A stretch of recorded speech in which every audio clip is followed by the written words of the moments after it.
हम क्या पढ़ रहे थे? नॉर्मलता। ठीक है, तो आज नॉर्मलता के कुछ क्वेश्चन देख लेते हैं। परिभाषा हो गया था, तो कुछ क्वेश्चन देख लेंगे फिर क्लियर हो जाएगा, क्योंकि ये नॉर्म है ना, नॉर्मलिटी या नॉर्मलता से क्वेश्चन पूछे जाते हैं। तो हमारा हेडिंग क्या है? नॉर्मलता। नॉर्मलता, ठीक है। नॉर्मलता को नॉर्मलिटी बोला जाता है, उसको नहीं लिखो, ठीक है। तो इसके लिए मैं क्या बताया था, है ना, मतलब किसी है ना विलयन के 1 लीटर में विलय के ग्राम तुल्यांकों की संख्या, विलय के ग्राम, तो मैं यहाँ पे विलय नहीं था ना, तो इसको बोलते हैं ग्राम तुल्यांक, है ना, ग्राम तुल्यांक की संख्या बटे क्या होता है? विलयन का आयतन, है ना, विलयन का आयतन, विलयन का आयतन। इसको किस में लेते हैं? लीटर में, ठीक है। तो अब देखो ग्राम तुल्यांक बराबर क्या होता है? तुल्यांकी भार बटा ग्राम तुल्यांकी द्रव्यमान। ग्राम तुल्यांक बराबर हम लेंगे, ग्राम तुल्यांक बराबर लेना विलय की जो मात्रा या द्रव्यमान, ठीक है। तो विलय की मात्रा या द्रव्यमान लेना, ठीक है। मात्रा या द्रव्यमान है, विलय की मात्रा या द्रव्यमान बटे होता है तुल्यांकी भार, ठीक है, तुल्यांकी भार। अब तुल्यांकी भार कैसे निकालते हैं, ये सब प्रोसेस याद रखना, ठीक है। अब तुल्यांकी भार बराबर क्या होता है? तुल्यांकी भार बराबर होता है अणुभार, है ना, अणुभार या द्रव्यमान वही है ना, अणुभार बटे संयोजकता, अणुभार बटे संयोजकता, ठीक है। तो यदि हमको जैसे क्वेश्चन दिया रहेगा, ये हमारा मेन फॉर्मूला है, ठीक है, क्या? ग्राम तुल्यांक बटे विलयन का आयतन। लेकिन ग्राम तुल्यांक की जगह हम फिर क्या रख सकते हैं? विलय की मात्रा बटे तुल्यांक की भार। तो ऐसे हम करके फॉर्मूला बनाएंगे, तो हमको नॉर्मलता बराबर क्या मिलेगा? देखो विलय की मात्रा जो है या विलय का द्रव्यमान को हम कैसे लिखते हैं?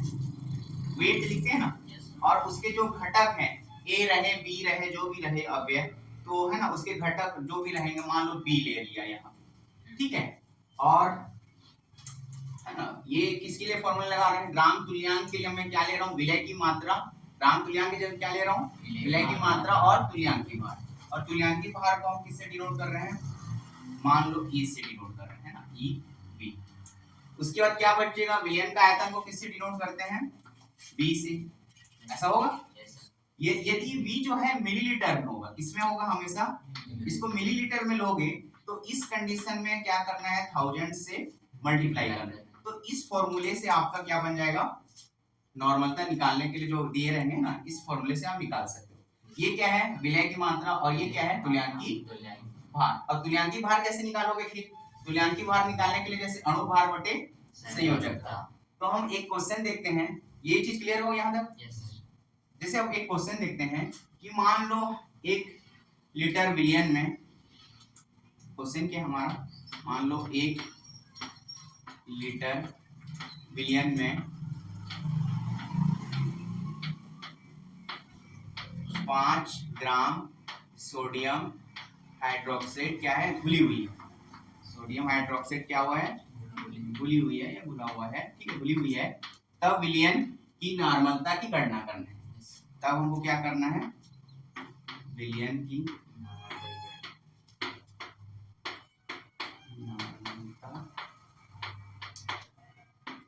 करना है, ठीक है। ये क्वेश्चन समझ में आया? ऐसे दिया रहेगा, सिंपल क्वेश्चन, 2 मार्क्स 3 मार्क्स का आ रहा है जी समझ में। अब हमको निकालना है, देखो फॉर्मूला क्या होता है? WB। तो यहाँ पे दिया हुआ है, देखो जो विलय की मात्रा मतलब 5 ग्राम घुला हुआ है 1 लीटर में, तो विलय कौन सा होगा? सोडियम हाइड्रोक्साइड होगा ना। तो WB का वैल्यू कितना मिल गया? जो दिया है उसको लिख लो। WB की वैल्यू कितना मिल गया? 5, ठीक है। और ये दिया, आयतन दिया हुआ है, लीटर में दिया हुआ है ना, आयतन 1 लीटर दिया हुआ है, तो उसको हमको 1 लीटर दिया हुआ है ना, इसको मिलीलीटर में ले लेना। तो 1 लीटर बराबर 1000, तो इसको मिलीलीटर में ले लेना, तो ये हो जाएगा 1000 मिलीलीटर, ठीक है। जो दिया है उसको लिख ले, और कुछ दिया है नहीं दिया हुआ है, ठीक है। अब हमको फॉर्मूले में किसकी जरूरत है, ये दिया हुआ है और ये दिया हुआ है, किसकी जरूरत है, तुल्यांकी भार। और तुल्यांकी भार कैसे निकालते हैं, उसका अणु भार बटे, तो किसका अणु भार निकालना पड़ेगा, सोडियम हाइड्रोक्साइड का। तो सोडियम हाइड्रोक्साइड का अणु भार कैसे निकालोगे, है ना, सोडियम हाइड्रोक्साइड का हमको निकालना है तुल्यांकी भार। तो इसका अणु भार कैसे होता है, सभी द्रव्यमानों का योग होता है ना। तो सोडियम का कितना होता है द्रव्यमान, नहीं उसका 23 होता है, ठीक है। ऐसा नहीं कि हर किसी का डबल नहीं होता है, कुछ याद करना पड़ेगा, यह क्वेश्चन में गिवन दिया भी होगा। फिर ऑक्सीजन का 16 होता है ना, और हाइड्रोजन का, है ना, ये हो गया। और संयोजकता कैसे निकालते हैं, इसकी संयोजकता कितनी होगी सोडियम हाइड्रोक्साइड की, क्योंकि देखो तुल्यांकी भार बराबर क्या होता है, अणु भार बटे संयोजकता, है ना। तो ये तो अणु भार हो गया, ये कहां से आ रहा है, समझ में आया ना, मतलब इसके द्रव्यमानों का मान है। सोडियम का द्रव्यमान 23 होता है, ऑक्सीजन का 16 और हाइड्रोजन का 1 होता है। उसके बाद संयोजकता कैसे निकालते हैं, जितने इलेक्ट्रॉन त्यागते हैं, हाँ देखो सोडियम के पास एक्स्ट्रा कितना होगा, सोडियम के का परमाणु क्रमांक कितना होता है, 11 होता है ना। तो इसके पास जैसे हम इसका इलेक्ट्रॉनिक विन्यास करेंगे तो 2 8 और 1, तो इसकी तो +1 होती है ना। फिर ऑक्सीजन का -2, क्योंकि देखो इसका कितना होता है 8 होता है, तो इसको हम करेंगे तो 2 और 6 होगा इसका इलेक्ट्रॉनिक विन्यास, तो इसका कितना हो जाएगा -2। और हाइड्रोजन का तो +1। नहीं, इस पूरे को एक लिया जाता है, ठीक है, इस पूरे को ये OH को पूरे को एक लिया जाता है। तो सोडियम हाइड्रोक्साइड की जो संयोजकता निकालोगे उसकी संयोजकता 1 होती है, ठीक है। तो ये टोटल कितना होगा, 40 होगा ना, 40 होगा ना, 40 होगा ना, और इसकी संयोजकता 1 होगा, ठीक है। इस पूरे को 1 में लेना। अब सबका मान मिल गया, सबका मान को अब फॉर्मूले में रख दो, तो n बराबर क्या मिलेगा, Wp का मान कितना है ना, और Eb का मान मतलब तुल्यांकी भार कितना निकाला हमने, 40 ही निकालो, 40/1 का मतलब 1 का तो लिखा नहीं जाता है। और आयतन कितना दिया है ना, मतलब उसको हमने कन्वर्ट कर दिया है 1000 में, और हमको इनटू कितना करना है 1000, ठीक है। तो ये और ये कट जाएगा, 40 है ना। अब उसको डिवाइड कर दो, 5 1 जा 5 8 जा, तो n इक्वल टू क्या है 1/8, या इसको और सॉल्व करेंगे तो 0.1 आएगा। फिर इसको करेंगे तो पॉइंट के बाद 1 2 निकाल लेना, तो ये आपका क्या हो जाएगा उसकी, है ना, नॉर्मलता। ये समझ में आया, ऐसे निकालना। तो देखो नॉर्मलता क्वेश्चन में आपको सब भी दिया रहेगा, ऐसा नहीं है, मतलब उसका तुल्यांकी भार भी आपको क्वेश्चन में ही मेंशन होगा, है ना, उसका और क्या जरूरत है हमको, भार तो दिया रहेगा, तुल्यांकी भार भी किसी किसी का दिया रहेगा, तो निकालने की जरूरत भी नहीं है। तो ये नॉर्मलता का क्लियर हो गया, कैसे निकालना है। अब हम सर जो मिलियन का आयतन है उसको लीटर में दिया है, तो यहाँ पे लीटर में जब क्वेश्चन में दिया तो डायरेक्ट नहीं उसको मिलीलीटर में लेके उसको सॉल्व करना है, ठीक है। तो इसको क्या करना है, बस 1000 तो बनाना है, मिलीलीटर लेना है, तो ठीक है। अब हम कुछ नियम पढ़ लेते हैं, राउल्ट का नियम वगैरह, ठीक है। ये भी सभी थ्योरी है लेकिन चैप्टर थोड़ा लेंथ है, लंबा है, ठीक है। तो अगला टॉपिक है हमारा जैसे वाष्प दाब, और क्वेश्चन देखना नहीं पड़ेगा ना, बन जाएगा। और देखो इसमें से हमने क्या क्या देखा, ग्राम तुल्यांक किसे कहते हैं वो भी हमको पता चल गया, है ना, और तुल्यांकी भार भी क्या होता है ये भी पता चल गया। तो ये देखो ये सब पूछा भी जा सकता है। अब संयोजकता को ऐसे निकालते हैं सबका टोटल करके, तो सोडियम का 11 और उसका -2, OH का हाइड्रोक्सिल आयन 1 होता है -1, और इधर है ना 2, तो 2 -1 करेंगे तो 1 आ जाएगा, ठीक है। अब देखो वाष्प दाब क्या होता है, हम कुछ टर्म को समझेंगे पहले राउल्ट का नियम समझने के लिए। जैसे वाष्प दाब, ये आपका होगा वाष्प दाब, ठीक है। तो वाष्प दाब मतलब जो एक पात्र लेंगे, ठीक है, एक हम क्या करेंगे पात्र लेंगे, इस पात्र में मान लो कुछ लिक्विड है ना, ये आपका लिक्विड, कि आधा लिक्विड भरा हुआ है, ठीक है। और इस सतह से यहाँ से क्या होता है, वाष्प बन के जो है ना गैस के रूप में ये जो कण ऐसे ऐसे बाहर आ रहे हैं, है ना, बाहर आए लेकिन नहीं आ रहे, वाष्प बनना चाहिए, ठीक है। ऐसे द्रव लेंगे जिसका वाष्प क्या हो, है ना, बने। तो वाष्प दाब जो होता है खुले पात्र में नहीं होता है, किस पात्र में होगा, बंद पात्र में लेने हमको, ठीक है, वाष्प दाब को, तब हम समझ में आएगा। तो पहला कंडीशन क्या होता है, खुले पात्र में नहीं होता है, खुले पात्र में नहीं।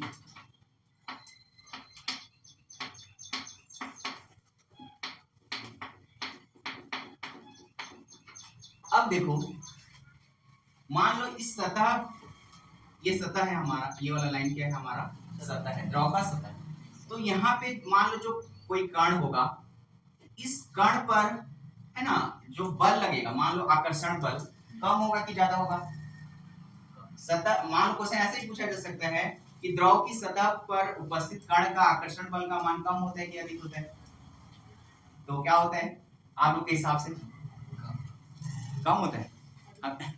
एक अधिक एक कम, तो अधिक क्यों होता है, कम क्यों होता है, ये भी पूछूंगा, ऐसा नहीं है कम अधिक बोल दोगे तो काम खत्म हो जाएगा। क्या होगा, देखो सतह पर आकर्षण बल का मान क्या होता है, कम होगा, ठीक है, क्योंकि देखो सतह ये मान लो एक कण है, तो इसका आकर्षण, ये जो द्रव है ये इधर की, इसको ना गैस मतलब बनने के लिए रोकने का काम करेगा इधर वाला, लेकिन इधर इसको रोकने के लिए कोई है क्या ऊपर, लेकिन अंदर में द्रव की सतह के अंदर में यदि कोई कण है तो इसको सभी साइड से लग रहा है बहुत, ये जो द्रव है इसको है ना गैस बनाने के लिए रोकने का काम करेगा, तो द्रव के अंदर पे क्या होगा, इस कण के आकर्षण बल का मान कम होगा ना, हाँ मतलब सॉरी, हाँ यहाँ पे अधिक होगा और यहाँ पे कम होगा, क्योंकि ये गैस बनाने के लिए इसको रोकेगा, और सतह पे इधर वाला खुला है ऊपर वाला, तो यहाँ पे क्या होगा, कम होगा, तो सतह वाला गैस के रूप में, तभी तो मतलब वाष्प बनता है। तो ये दो चीज समझ में याद रखना कि द्रव की सतह पर उपस्थित कण के आकर्षण बल का मान कम होगा और उसके अंदर अधिक होगा, ठीक है। अब इसमें तो स्थिति होती है ना, क्या क्या संभावनाएं होती है, अब तो इसको नहीं लिख रहा हूँ ना, है ना, क्या क्या संभावना होती है, अंदर पर क्या लगेगा अधिक और बाहर पे कम। अब हम दो स्थिति ऐसे लेते हैं,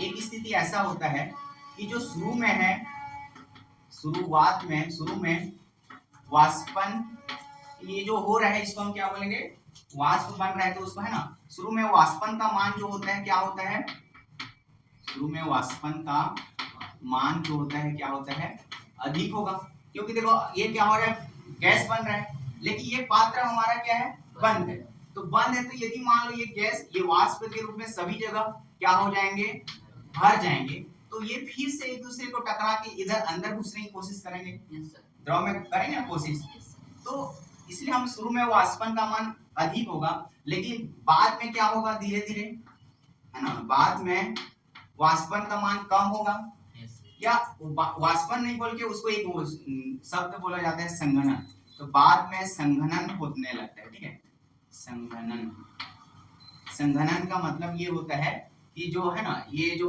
वाष्प बन रहा है फिर से वो द्रव में वापस आ रहा है, तो बाद में क्या होता है, संघनन होने लगता है, उसको हम वाष्पन कम या संघनन भी बोल सकते हो, ठीक है, तो बाद में संघनन होने लगता है।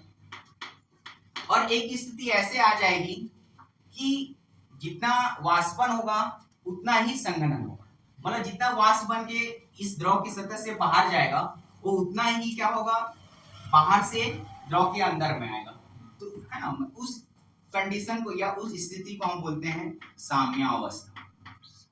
क्या बोलते हैं, साम्यावस्था। साम्यावस्था बराबर ये लिख भी सकते हो कि है ना वाष्पन की दर, है ना, इसको हम लिख सकते हैं वाष्पन की दर बराबर संघनन की दर को हम क्या बोलेंगे, संघनन की दर को ही हम क्या बोलेंगे, साम्यावस्था।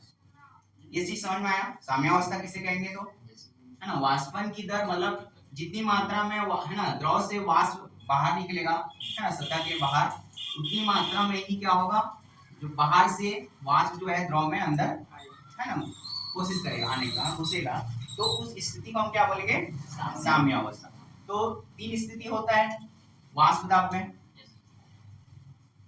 इसको जैसे हम ग्राफ के रूप में बनाना है, साम्य अवस्था के लिए ग्राफ बनाइए बोलेगा, तो एक ग्राफ जैसे बनाओगे तो ऐसे ले लेना, इधर एक्स एक्सिस होता है, इधर क्या होता है, इधर समय ले लेना, इधर आप समय ले लेना और इधर देखो शुरू में वाष्पन का मान कितना होता है, वाष्पन को हमने मान लो यहाँ से ले लिया, इस वाले पॉइंट से, ठीक है, इस वाले पॉइंट से ऐसा वाष्पन ले लिया, क्योंकि धीरे धीरे बढ़ रहा है लेकिन उस लास्ट में फिर घटेगा ना, और संगणन का मान तो कम है तो इसको नीचे से ले, और इन दोनों को ऐसे मिला दो, मतलब दोनों की स्थिति एक साथ समान हो जाएगी, तो इस टाइप का बनेगा। तो ये वाला जो पॉइंट इसको शो कर रहे हैं वाष्पन को, और ये वाला संगणन को, तो ऐसे एक ग्राफ छोटा सा बना देना है, ठीक है, हो गया यहाँ तक।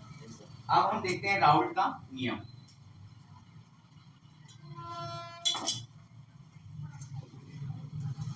समझ में आ रहा है मिताली? देखो जमाई ले रहे हो, हाँ बोल। और आयुष को पूछूंगा इसके बाद, हाँ तो बोलते हो, पढ़ के तो आए नहीं, उसको नॉर्मल का पूछा था।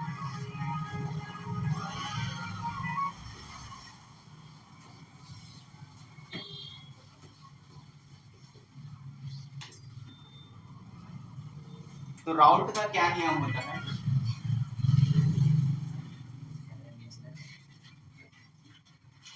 देखो राउल्ट का नियम के लिए, राउल्ट का नियम ये भी इंपॉर्टेंट है ना,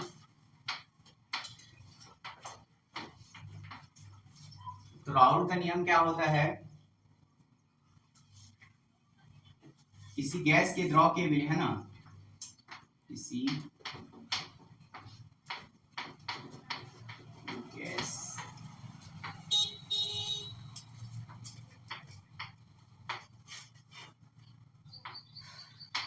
गैस के द्रव की विलेयता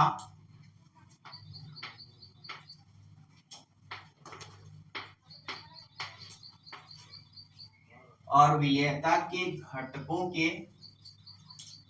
है ना, और किसी गैस के द्रव की विलेयता विलयन के समानुपाती होती है, विलयन के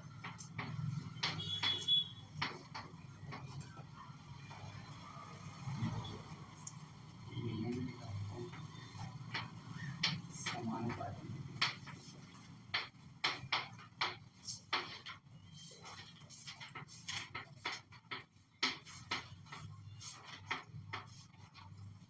क्या हमने डेफिनेशन लिया, किसी गैस के द्रव की जो विलेयता है विलयन के घटकों के क्या होती है, समानुपाती होती है। कहने का मतलब यह है, जैसे उस, है ना, की विलेयता की जो, मान लो उसका दाब है ना, दाब जो है किसके समानुपाती होगा, उसके घटकों के। तो घटक को हमने मान लिया x1 मान लिया, और देखो विलयन हम ले रहे हैं तो विलयन में लगभग मिनिमम कितने घटक होना चाहिए, 2 होना चाहिए ना, तो हम 2 वाला ले रहे हैं, तो 2 टर्म ले रहे हैं, तो ये ऐसा होगा P, इसको P1 मान लो और इसको P2 अनुक्रमानुपाती x2 होगा कि नहीं होगा। अब एक चीज और आपको मैं बताना भूल गया, अभी बता देता हूँ उसको। जैसे हम एक द्रव ले रहे हैं, ठीक है, एक पात्र में हम क्या ले रहे हैं, द्रव ले रहे हैं, मतलब इसमें ओनली एक ही घटक है, इसमें क्या है, एक ही घटक है, कोई अशुद्धि नहीं है, शुद्ध अवस्था में है। तो शुद्ध अवस्था में जो इसका दाब होता है, जो P1 है, इसको मान लो इस पूरे का दाब कितना है, P1 है। अब ये शुद्ध अवस्था में इसको हम किसमें डिनोट करते हैं, P0 के इक्वल P2 माना जाता है। शुद्ध अवस्था में P1 को हम किसके बराबर मानते हैं, है ना, मतलब उसका जो मान है उस एक ही यहाँ पे घटक है, तो उसका घटक को हम P1 मानते हैं। तो उसी प्रकार दूसरा ले लेंगे, तो उसी प्रकार हम दूसरा ले लेंगे तो क्या हो जाएगा, इसको P2 मान लेंगे, तो ये भी शुद्ध अवस्था में, तो इसको P0 2 करके बताते हैं, ठीक है। तो किसी गैस के द्रव की जो विलेयता है, विलेय के घटकों के क्या होता है, समानुपाती होता है, तो इसको हम ऐसा लिख सकते हैं। अब देखो अनुक्रमानुपाती को हटाने के लिए हम क्या करते हैं, एक नियतांक लेते हैं कि नहीं लेते, और इधर भी लेंगे तो क्या हो जाएगा, k x2 होगा। ठीक है, अब कुल दाब हमको निकालना है। कुल दाब निकालेंगे पहले तो इस, अब देखो x1 k का मान अब यहां से हम देख लेते हैं। k का मान ये क्या होता है, जैसे यहाँ पे दोनों को हम क्या कर देंगे, यहाँ पे जैसे x1 प्लस x2 ले लेंगे इक्वल टू 1 होगा, क्योंकि एक ही घटक है। तो इस कंडीशन में एक ही घटक है तो इसका मान 1 होगा कि नहीं होगा।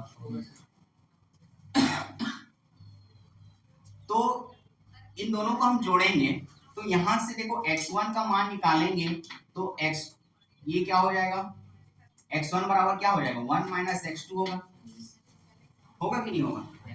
तो यदि हम कुल दाब निकालेंगे तो इसका मान को हमको रखना है, इसलिए मैं निकाल रहा हूँ। ठीक है, और ये जो नियतांक हम जो लिए हैं, ये P1 नॉट इक्वल टू जो लिया गया है मान, वो P1 के बराबर होगा। ये चीज समझ में आया। अब देखो हम शुद्ध अवस्था के लिए एक ही गली ले रहे हैं, तो जो हमारा जो दाब होगा P बराबर है ना, P अनुक्रमानुपाती मान लो x1 होगा, एक ही के लिए निकाल रहे हैं अभी। ठीक है, अब तो ये P जो होगा इसके अनुक्रमानुपाती को हटाते हैं तो एक नियतांक लेते हैं, है ना, ये आपका x1। अब x1 का मान कितना है, नहीं ये तो अलग, दोनों को मिलाने के बाद वाला टर्म है। ठीक है, x1 के लिए जो ले रहे हैं एक ही अवयव ले रहे हैं तो 1 होगा कि नहीं होगा। तो P बराबर क्या हो जाएगा, और शुद्ध अवस्था में है तो P1 को हम क्या बोलते हैं, P नॉट, है ना, P नॉट बोलते हैं। तो ये यहाँ पे क्या हो जाएगा, P1 not equal to K होगा, क्योंकि x1 का मान एक ही अवयव के लिए रहे हैं तो 1 होगा ना। तो यहाँ भी देखो अब K के जगह हम क्या रख सकते हैं, P1 नॉट रख सकते हैं, ये समझ में आ रहा है। तो यहाँ पे हम रखेंगे P1 बराबर क्या हो जाएगा, P1 नॉट, और है ना इसकी जगह रख रहे हैं K की जगह ना, और x1 का x1, और इधर भी क्या हो जाएगा P2 इक्वल टू ये क्या हो जाएगा P2 नॉट, और ये x2। अब हम कुल दाब निकालेंगे, या है ना, दाब मतलब प्रेशर P, है ना। तो ये क्या हो जाएगा हमारा P1 not x1 plus P2 not x2 होगा। अब देखो x1 बराबर हम क्या रख सकते हैं, P1 नॉट x1 बराबर हम रख सकते हैं 1 माइनस x2, और ये आपका P2 नॉट x2 सेम रहेगा। क्या इसको हम सॉल्व करेंगे तो ये P1 नॉट माइनस क्या हो जाएगा, ये P1 नॉट x2 होगा, हम दोनों साथ मल्टीप्लाई करेंगे तो, और ये क्या हो जाएगा आपका P2 नॉट x2, ये कितना है x2 है ना। अब इन दोनों में से x2 को कॉमन ले लेते हैं, तो इसको यहाँ बता दे रहा हूँ, ये P रहेगा ना, कुल दाब है ना ये टोटल। तो हमको क्या मिलेगा देखो P equal to P1 not, देखो इसको हम आगे पीछे कर सकते हैं, प्लस वाले टर्म को आगे लिख सकते हैं, माइनस वाले टर्म को पीछे, इसको अरेंज कर सकते हैं ना आगे पीछे, और इन दोनों में से x2 कॉमन निकाल लेंगे तो ये हो जाएगा x2 कॉमन निकालेंगे तो ये क्या हो जाएगा, ये वाला टर्म पहले आएगा क्योंकि हमने प्लस ले लिया, तो ये आपका P2 नॉट, और ये क्या हो जाएगा P1 नॉट। ये आपका क्या है, राउंड का नियम। ठीक है, इसी को हम क्या बोलते हैं, तो राउंड का नियम लिखकर सिद्ध कीजिए बोलेगा तो इस प्रकार आपको सिद्ध करना है। ठीक है, तो आज की क्लास के लिए इतना, फिर नेक्स्ट क्लास में हम आगे से देखेंगे। ठीक है।